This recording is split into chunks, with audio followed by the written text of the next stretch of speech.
বিদ্যুৎ বিল দিতে এখন আর কোথাও যেতে হবে না, আপনি ঘরে বসেই নিজের বিদ্যুৎ বিল নিজে দিবেন, কোনো দোকানে যেতে হবে না, কোনো ব্যাংকে যেতে হবে না। তো আপনি বিকাশ অ্যাপসে চলে আসবেন বিদ্যুৎ বিল দেওয়ার জন্য।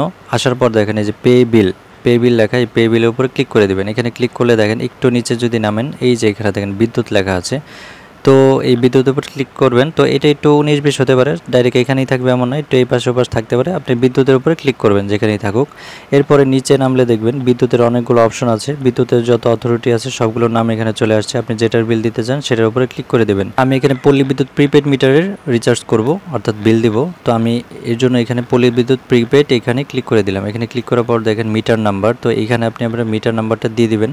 কারো 10 ডিজিটের হয়, কারো 11 ডিজিট হয়, যার যেটা হয় দিয়ে দেবেন। মিটার নাম্বারটা আপনার মিটার নাম্বারও আছে, আবার যে একটা মিটার স্মার্ট কার্ড দেয় সেখানেও আছে। তো আপনারা এটা দেখে হুবহু মিটার নাম্বারটা বসিয়ে দেবেন। এরপর এখানে কন্ট্যাক্ট নাম্বার দিয়ে দিবেন।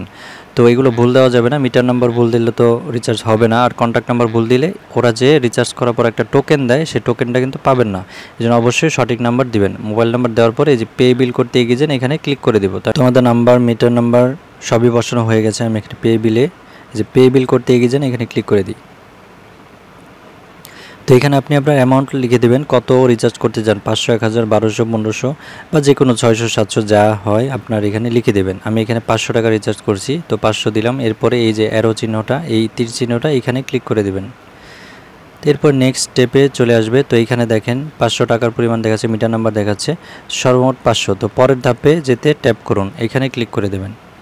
এখানে কিছুই করতে হবে না, জাস্ট পরের ধাপে চলে আসবেন। এরপর এখানে পিন দিবেন, বিকাশ পিন দিয়ে এই যে পিন কনফার্ম করুন, এখানে আমি পিন দিয়ে দিচ্ছি। পিন দেওয়া হয়েছে, এই যে পিন কনফার্ম করুন, এখানে ক্লিক করছি। তো এখন যেটা করতে হবে যে পে বিল করতে ট্যাপ করে ধরে রাখুন, এখানে জাস্ট চাপ দিয়ে ধরে রাখবেন, তাহলেই আপনার পে বিল হয়ে যাবে এবং মিটার টোকেন চলে আসবে। তো চাপ দিয়ে ধরলেই সাথে সাথে আপনার বিকাশ থেকে 500 টাকা কেটে নেবে, বা যে পরিমাণ টাকা লাগবে সে কেটে নেবে, এবং সাথে সাথে একটা টোকেন চলে আসবে। আমি এখানে চাপ দিয়ে ধরে রাখি। তো এভাবে মূলত মিটার রিচার্জ করতে হয়। টোকেনটা দেখাচ্ছি, এই যে দেখেন রিচার্জ করার পর সাকসেসফুল মেসেজটা চলে আসছে, এবং এইখানে দেখেন টোকেন, এই যে টোকেন লেখা আছে। অর্থাৎ আমি এখন এই টোকেনটা যদি আমার মিটারে সাবমিট করি, সাথে সাথে আমার মিটার রিচার্জ হয়ে যাবে। আবার কোনো মিটার অটোমেটিক রিচার্জ হয়ে যায়, মানে সাবমিট করতে হয় না। যাই হোক, সাবমিট যদি অটো হয়ে যায় তো হইল, না হইলে আপনারা এখানে জাস্ট এই 20 ডিজিটের যে টোকেনটা আসছে এটাকে জাস্ট আপনার মিটারে ডায়াল করে সাবমিট করে দিলেই সাথে সাথে রিচার্জ হয়ে যাবে। তো এইভাবে আপনি চাইলে ঘরে বসে বিকাশের মাধ্যমে মিটার রিচার্জ করতে পারেন।